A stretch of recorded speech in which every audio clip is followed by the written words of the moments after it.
В администрации Ленского района состоялось заседание межведомственной комиссии по вопросам урегулирования задолженности. В работе комиссии приняли участие глава Ленского района, представители налоговой службы, судебных приставов и прокуратуры.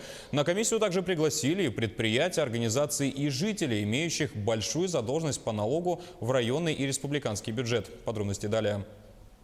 О необходимости явки на сегодняшнюю комиссию было вручено более 30 уведомлений, но пришли всего 3 налогоплательщика.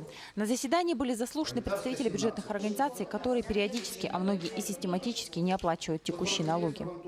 Мы приглашаем на эту комиссию тех задолженников, которые допускают наиболее крупные суммы долгов. По юридическим лицам это более полумиллиона и по физическим лицам более 100 тысяч. О возникновении задолженности почти в 500 000 рублей даже не подозревал ленчанин Виктор Мягков. Он пояснил, что то имущество, на которое сейчас он якобы должен оплатить налог, давно ему уже продано, а налог все насчитывается. Мужчина приглашен к специалистам налоговой службы для разъяснения ситуации. Также разъяснение по задолженности получат и представители Ленского технологического техникума. По тем налогоплательщикам, кто проигнорировал приглашение на комиссию, будут составлены административные протоколы и переданы в суд. Те граждане, которые не заплатили транспортный налог, налог на имущество, земельный налог по сроку уплаты на 1 декабря 2017 года за 2016 год, не ждите, пока вас пригласят на эту комиссию. В случае неявки вам будет вменен административный штраф.